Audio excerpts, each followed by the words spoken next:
What is good? Sports Mafia podcast. We talking NBA today. Raul, shut your bitch ass up. We Yeah, talking like, NBA today. We got Cole as a co-host. Yes, We got sir. Raul making his guest appearance. you know what I'm First saying? and last episode. Yup. But nah, today we finna talk about the playoffs, give a recap, talk about finals game one since that happened last night, and finals predictions. So I guess to open it up, we could just talk playoffs. I mean, what teams were big bets to win and lost? What teams were big bets to win and made it? What teams did not win? Like, I don't know. There's a lot to break down with this playoffs. It's one of the better playoffs we've had in a while. Tons of game sevens, Yeah. tons of teams that did not perform as well as expected, including the Nets, who got fucking swept. And the But Suns. The Suns didn't play as good as expected either. Facts. They got bounced fuck by the the Suns. Mavericks. Which But yeah, I guess we'll just break into it. Cole, you want to start it? there's not much to say about the first round besides the Nets losing, which I mean kind of had the writing on the wall. I mean the Celtics were a good team, but the Nets just internally didn't look all there, and they played well, but the series was never really close, to be honest. Like it was 4-0, and it was like close games. It was like close games, but I don't know. It really just never felt close. So other than that, it was pretty much chalk the whole way through in the first round, at least. I mean, the Grizzlies and Timberwolves series was actually really fun to watch. Old Pat Bev and John Morant going back and forth. Um, Obviously, one's way more talented than the other. And even though Ja didn't have a great series, he helped his team win in other ways. And guys like Desmond Bain were huge. So, yeah, there wasn't much to talk about in the first round. Second round's where it got interesting, though, in my opinion. Yeah, first round went about as expected. I mean, other than the Nets getting swept, which I knew the Celtics were going to beat the Nets. Nets aren't that team right now. They don't have the chemistry they're missing. They just lost James Harden. Ben Simmons isn't that guy. They didn't really get much out of their trade. I mean, if anything, I think that the Celtics were just the better team. Now, did the Nets expect to be swept? Fuck no. The Nets were not supposed to be swept. They're not supposed to be bounced that quick. Kyrie and KD could not choose who was going to have a good night and who was not going to have a good night and whether or not they were both going to have a good night. So they were just on different wavelengths. The team just kind of fell apart and the Celtics took over. I mean, something about this playoffs, I don't know what it is. These Celtics have been fucking shooting threes like crazy. Their shot percentage has been the highest in their playoff seasons I think I've ever seen. I've never seen a Celtics shoot threes like this. Yeah, the only other matchup that I thought was unexpected to go as far as it did was probably the Grizzlies one. I mean, I didn't I think based on the first round, every team that won that I expected to win won. Um Suns did solid and coming through. I mean, I don't know, man. Grizzlies balled out, Celtics balled out, Warriors showed up. They played they didn't play the first round, I don't believe.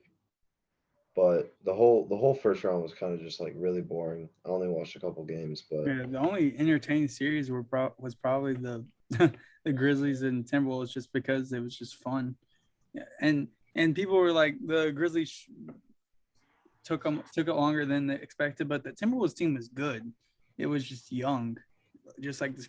I think it was the third youngest team behind the Grizzlies team. So both these teams were young, so it wasn't gonna be that quick of a series. The more interesting series, in my opinion, was the Grizzlies and Warriors series. Obviously, we know what happened there with Dylan Brooks and Gary Payton, and then Jordan Poole with the controversial, which it really didn't matter. It was just the nature of the series. But I was listening to someone earlier talk about when Steve Kerr went on the rant about the Grizzlies are dirty, and they were saying because, which is proven to be true in Game 1 of the finals, is that he knows this Grizzlies team was more physical than the Warriors team. So if he can go ahead and say that right there, it might give them an easier chance. I don't know if that's the right way to say it, but he knew that this Warriors team wasn't very physical, and yesterday proved it. That they just got bullied. And I mean, nothing real. I mean, the Suns really were probably the biggest L in the playoffs. So there's not really much to talk about there. But if we just go to this finals game, which I think is more fun to talk about, because the playoffs, I mean, everything's happened, but this finals game is really important. Uh what so Jason Tatum shot 17%, which when you say that the Celtics should not win, but what Tatum did was more valuable than him scoring. He would just run into the paint and then pass it out to an open Derek White, open Al Horford, open Marcus Smart. And if those guys shot 15 for 23, which won't happen every night. But Jason Tatum's also not shooting 17% every night. So it's like the Warriors definitely didn't play as well as they should have. And Steph Curry had to have a miraculous start to the game for that game to look even like the Warriors. They controlled it, but the Celtics were never out of it. And then in the fourth quarter, they just dominated. The Celtics were the more physical team, and when you look at Andre Iguodala, first game didn't give you great minutes. Jordan Poole he just looked scared. It was I mean, first finals appearance, it's understandable, but he didn't look like the Jordan Poole, the pool party that we've seen. And then Kevon Looney, who had been a big X factor for him, wasn't amazing last night. And then Curry was shut down in the fourth quarter as he typically does. He either goes off in the fourth quarter or he's shut down. And then Clay wasn't great. So the Warriors team didn't play great, but neither did the Celtics team. There was only a couple guys that really went off for the Celtics. If we're really yes, is Marcus Smart, Derek White, and Al Horford shooting like that every night? No. But like I said, Jason Tatum's not shooting like that every night. Jaylen Brown struggled until the fourth quarter. So it's going to be an interesting series. I think I took the Celtics before the series, and I think they'll win it in 7. But it should be an interesting series. I do think Warriors come out and win game 2, though, because, it's hard to sweep both games at Golden State. That's just really hard. So, I think Golden State wins game 2. But the Celtics just looked like the better team, and they looked more physical. They just looked like they wanted to be there more. Besides the first quarter of Steph Curry just going completely insane, Warriors didn't really have much going for them after that. They kept the lead, but they didn't really you can see when a team is dominating the game. They weren't dominating the game with the kind of lead they were having. They were just kind of there, and the Celtics would bring it back. And then right in the fourth quarter where it mattered the most, Celtics just went off. So, yeah.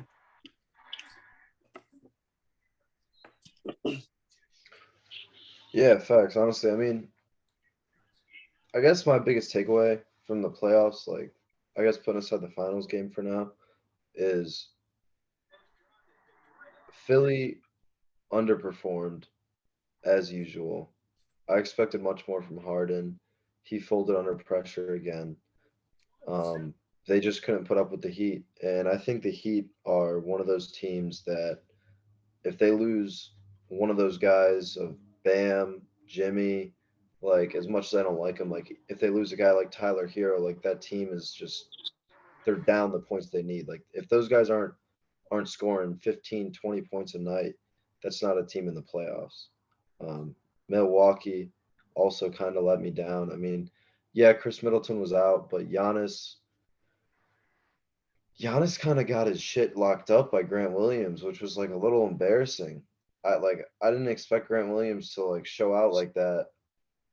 Yeah, they took it to 7, but Boston had a really bad game 5 and 6, and pretty much let that game go to 7, which was just whatever. Milwaukee just didn't do what I expected. Phoenix folded, of course. Dallas was just playing. I really didn't expect Luka to turn up the way he did against Phoenix, and Golden State just whooped the fucking Grizzlies. That was expected. Boston and Miami, I did not expect this to go to 7. I was expecting Boston in 5, honestly. Miami's not that team. They're not a team they're just not a team. It's Jimmy Butler, and that's it. I'm gonna cut you off real quick. This Zumi's got 1 minute and 30 seconds left on it. So if it just randomly cuts off, I'm just letting you know beforehand. Okay. Someone else might have to record it if I'm not able to record anymore, and then just send it to me. But other than that, we're fine. All right. Yeah, Dallas and Golden State. Golden State took it in 5. That was fucking expected now. Um, Bro, you got any thoughts on the playoffs before I get into the finals game? What's crazy is that both final teams that were in last year, they got out like, quicker than expected. You'd think they would both go into the finals. I mean, not finals, conference championship, play it out, but they both got knocked out pretty early. So what's that's telling me is that the next year Warriors and Celtics are going to be knocked out earlier than the Grizzlies are going to win. Oh, let's go. I don't know. I feel like Golden State has a future. Yeah, I like that. Yeah. So for game 1, that was one of the best like comeback games I've seen in a long time. Boston is one of those teams that shows up for the first and the second. They drift off in the third and they come back in the fourth and they give it their all. The Warriors is just talk again. all right. Yeah. Finals game 1. Fucking Warriors were not that team in this game. The Warriors did what I expected, honestly. The Warriors as a team this year have been first, second, and third quarter punchers and slide off in the fourth. If you look at all the playoff games they've been in, they are third quarter scorers. They dropped 38 in this third quarter. In the past, like 5 playoff series they've had, every single third quarter was their best quarter in terms of points per quarter and lead during a quarter. The Warriors are a third quarter team for who the fuck knows why. They put it all in the third and then they leave in the fourth. Boston, on the other hand, is a full game team. They run first, second, they slide off in the third, and they play in the fourth. If you watched any of the playoff games, you'll see Boston likes to show up in the fourth, and that's what they did again tonight. All they had to do was just put up with the Warriors' onslaught for the first 3, and then pretty much wait for them to gas out in the fourth, which is what they did. And then Boston turned the burners on. Like Cole said, I think with all the people saying like Al Horford, Jaylen Brown, Marcus Smart, Derek White aren't going to be those guys every single game to shoot. What was it, 16 for 23? Like, yeah, that's still 60% shooting. Like, they're not those guys, but Tatum shot 17% on less shot attempts that he's had a lot of the playoffs. And Curry had an all-time most 3-point shots scored in the first quarter. If he didn't have a historical night, they are not winning that game. They're not even getting close to winning the third quarter. They're losing that game by 20 plus points. Like, the thing that everyone is discounting is that this Celtics team is the best defensive team in the NBA. They have the defensive player of the year as well as the defensive player. What was it, top 3 or runner up? Like, this is the best defense in the NBA. They took on the best offense in the NBA, arguably. And then they showed up in the fourth quarter and fucking shot lights out. Derek White has been balling this playoffs. I don't know where this man came from, but he's turning up. He was a Jaylen Brown's doing Jaylen Brown things. Al Horford's balling at like 55 years old. And you got Marcus Smart coming back from an injury and still playing like crazy good. This team is winning in 6. Lock it in. Warriors are taking game 2, and I promise you that Warriors don't lose 2 in a row in Golden State. They'll let one go, but if they don't defend the home court right now, they're not winning 2 in Boston, and they're not getting swept. So they got to win on Sunday. And I mean, I got a lot from that game 1, like just like mentality-wise between the teams. Like Jason Tatum put aside a lot of what he had going on, like team wise, like mentality. Jason Tatum was like, you know what, I'm gonna be the team player right now. Like he's been for the past couple games. Like he wasn't balling against the Heat other than game 1. Game 2, 3, 4, 5, 6, and 7, he all did not lead in points. Um, Jason Tatum's just gonna be that team player until he needs to step up. And when he does step up, he's still that guy. Like people like to forget that he has one bad shooting game and they're like, "Oh, Jason Tatum's not that guy." Like that man's still going to put 25 on your head if he needs to. So it's like when it comes down to it, like the Celtics came out with a shorter break than the Warriors. They got to it. They put up 40 in the fourth quarter and went from being down, what was it, 9, 10 points to winning by 12 with They like were a down by 40 to 12. 17. They were Yeah, down. they were down 12, won by 12, which is insane. I mean, game 1 was just crazy. That fourth quarter was unreal. Yeah, no, I agree. I mean, really just reiterate everything I said. I mean, the Celtics were the more physical team. They took it to the Warriors, and they survived the onslaught that was Steph Curry. So you could tell the Celtics were going to win that game once they started. Like once they got going, they were going to win that game. No one from the Warriors was playing well. And Steph Curry, who was the only person playing well, couldn't do anything in the fourth quarter. So in the defense, Marcus Smart was playing. It was just impressive to see what the Celtics were able to do, despite not being in the finals before. So, like, the Celtics just kind of took it to them. They survived the punch that Steph Curry brought, but they rebounded and went and gave them their own punch. And that came whenever they were down in the first quarter and they went up by 2 at half. And then third quarter, the Warriors hit and they're going off. And then in the fourth quarter, they outscored them 40-16. So it's just like they just played better. I mean, it doesn't look like it at first, but like over the course of the game, the Celtics played better. They gave the punch. And Jason Tatum, despite shooting 17%, was so valuable because he would just go in the paint and pass out someone open. And Derek White, who was acquired from a trade by the Spurs, he came to play. He was shooting threes. He hit that one, and I forgot whose face it was, but that one was insane. Al Horford, who's been so good in the playoff run, was just not missing. He was living up to that third overall pick form right there. And then Marcus Smart was hitting his shots. He's a guy that's either going to win you games or lose you games on the offensive end, and he won them the game there. Jaylen Brown didn't have a great first half, didn't have a great first 3 quarters, but in the fourth quarter when you need it, he turned it on, and he was JB. He was living up to that. I think he was the third overall pick, I think. And then Jason Tatum, what was he great shooting wise? No, but he did so much more impact wise. He did so much more impact wise than you could really even you could see on the and yeah, you see the 13 assists, but even the assist wasn't that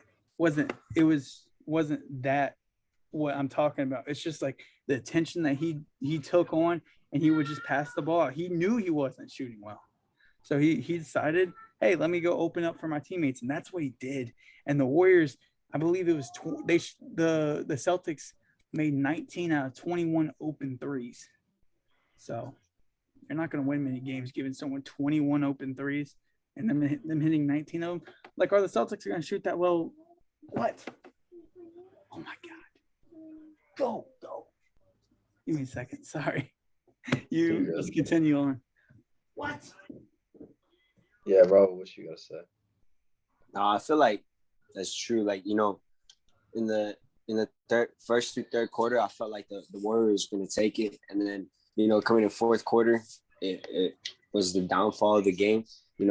People like Curry, that like playmakers, he couldn't even make a layup to save his life. It was crazy.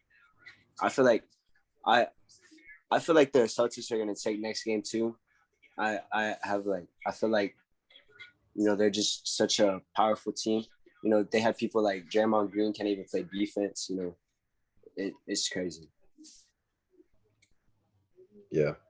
Yeah. I mean, you could even like see it like visibly in the fourth quarter.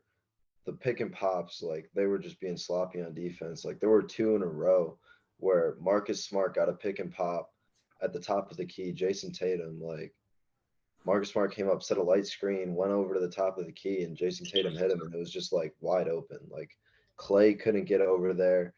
Draymond wouldn't get over there. Curry wasn't getting around the screens. Like they were just playing sloppy defense at that point. And like that's where the downfall of the team comes from. Like that's where the laziness comes in the fourth quarter. The teams just like put all of their effort into the third quarter just to like run out of steam in the fourth. Like it's kind of, I don't know, man. They had this huge break. They had like what, almost nearly 2 weeks off from the playoffs to the finals, and they couldn't put it together in that time. Their death lineup was their suicide lineup last night. Yeah, they had everybody in. It killed them. That death lineup was not very good. Jordan Poole was not very good. Curry, he had a good first quarter, but other than that, he didn't do all that much. I mean, 34 points is nothing to scoff at, but in the fourth quarter when you really needed it, he just wasn't there. Clay was non-existent. Draymond, I mean, he every time it seemed like he touched the ball, he was turning it over.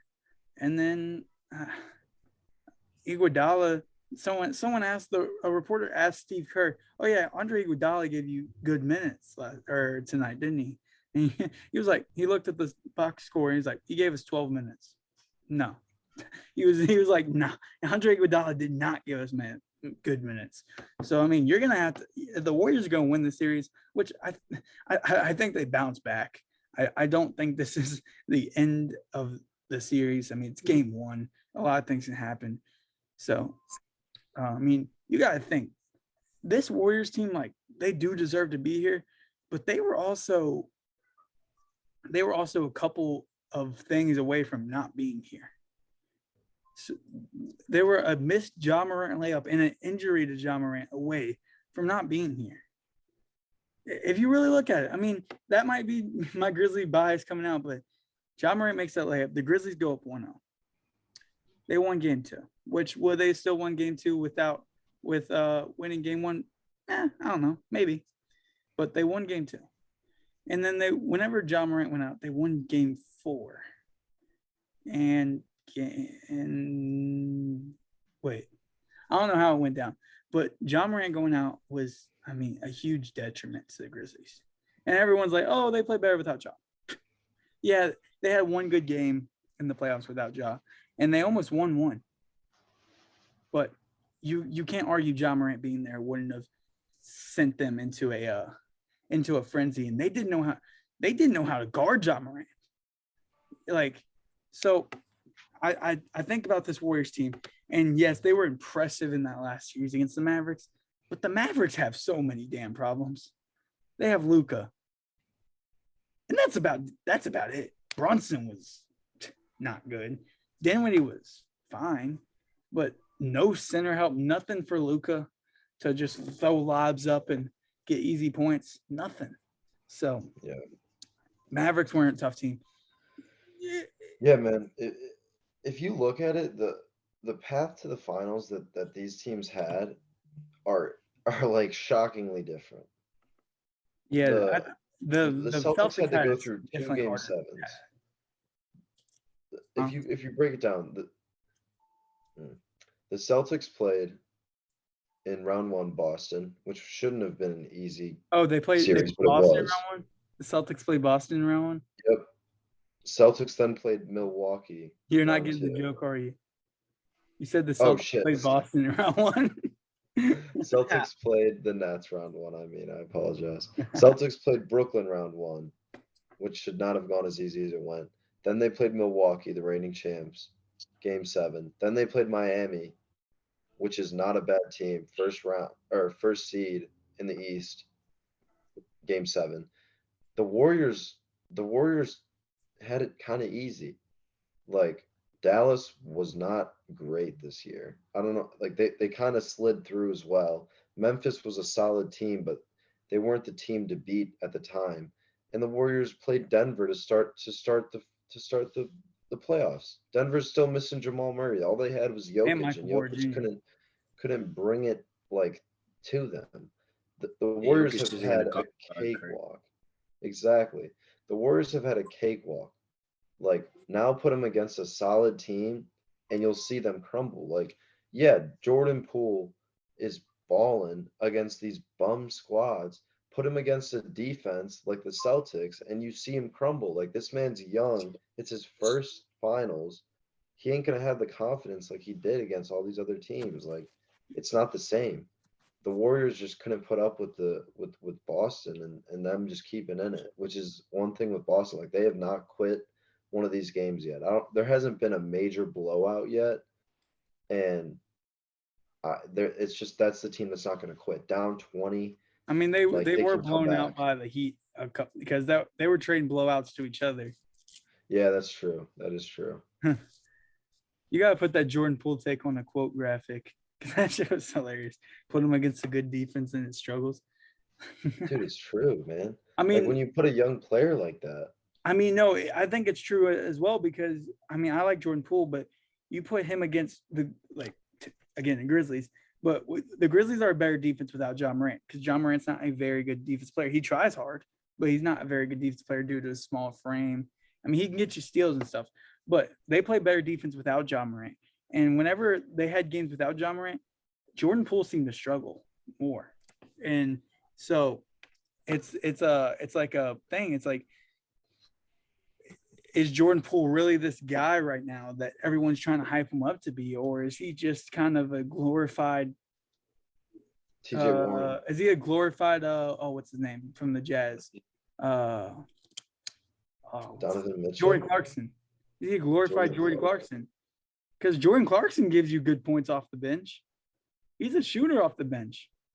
It's Jordan true. Poole's defense is also terrible.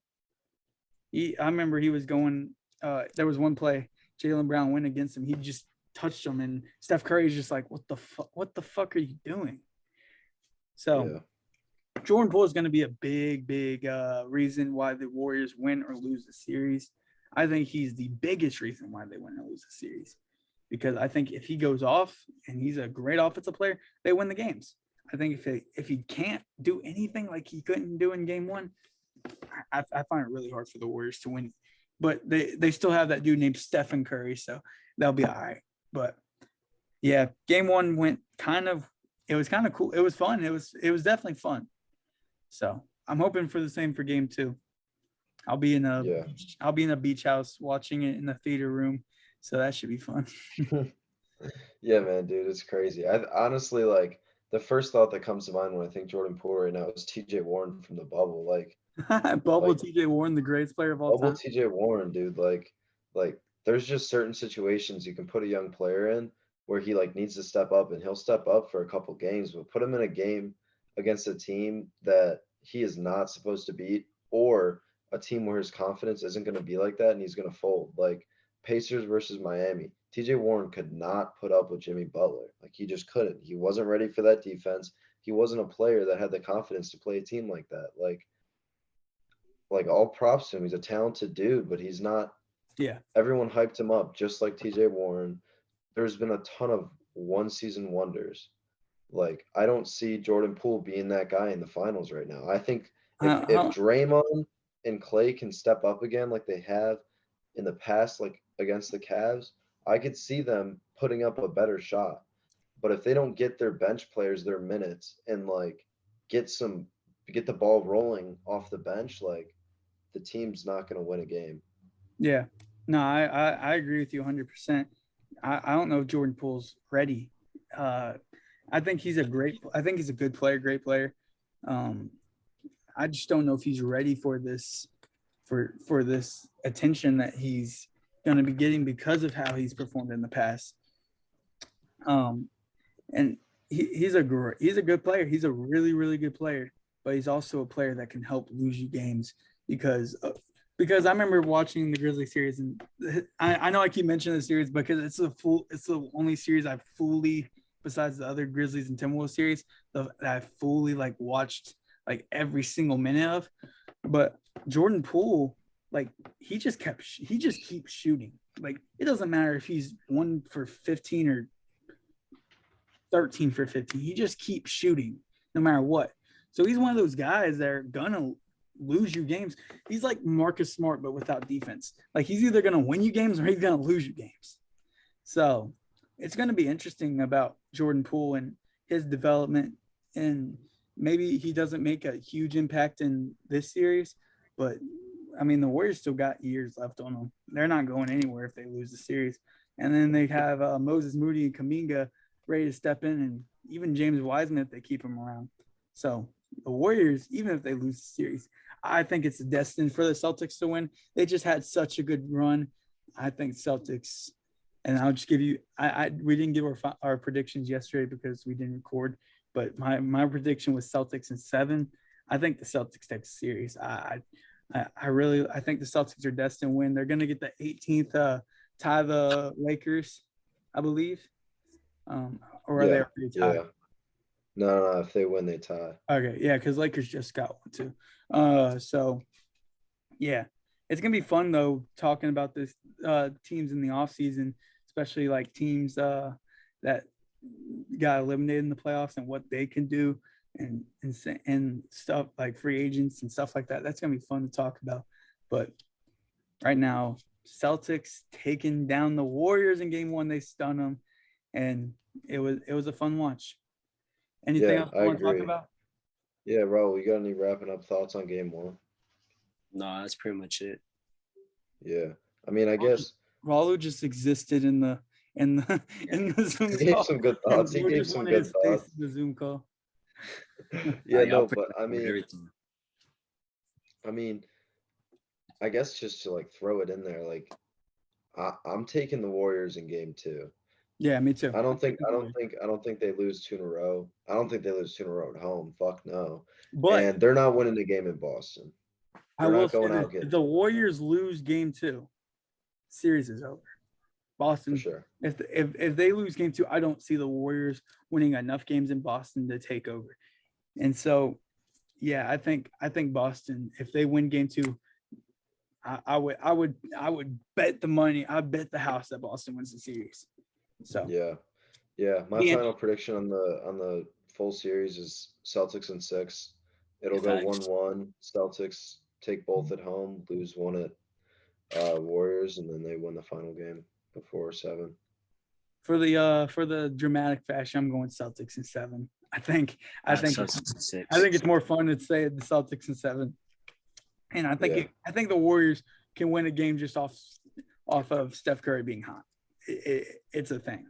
So I mean, I think it goes to 7. I think Celtics win, but I think it's gonna be a fun series. I think it's not gonna be a blowout series. I think it's gonna be a really, really tough competitive series, and I'm here for it. I feel like it's definitely. Yeah, go for it. I feel like it's definitely like the game 2 is gonna like explain, like gonna be the game to determine how it goes. Like if the Warriors lose, then I feel like it's Celtics in 4. But if they win, then I feel like it's Celtics in 6. Yeah, I think most importantly, honestly, is this is the first finals I've been excited about since like Warriors Raptors, and like even then I wasn't too excited about that. Like this is an exciting matchup, and like I hope it goes to 6 or 7. Like fuck, last night was like the first exciting basketball I've seen in a long time. So like I'm just hyped for this like finals. Like that's pretty much all I got though. Like it was a fire game. It was a fire playoffs. Like we haven't had a playoffs or finals looking this good in so long. Yeah. Hopefully it lives up to the hype, but this is just episode 1. Hopefully we can get I'm gonna try to record while I'm in Florida. I don't know. But if not, when we'll get one whenever I get back, because I'm excited to do both the NFL and the NBA podcasts, because I think these are fun to talk about and we have some good discussions. So, but off season, NBA off season, we're gonna have content on here for the NBA, and then obviously the NFL. We're recording that one soon, soon episode 5. I recorded episode 4 earlier, just me. That was that was fun, I guess.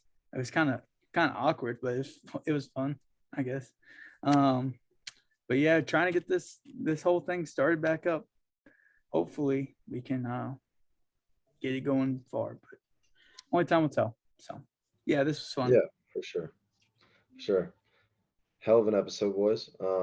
Game 2 is Sunday. We're gonna try to get an episode out before game 3, but if we don't, we will get one out by the end of before game 4 for sure. But yeah, that's all I got for the episode. All right. You want to say anything, Raul? That's pretty much it. All right. I mean, this.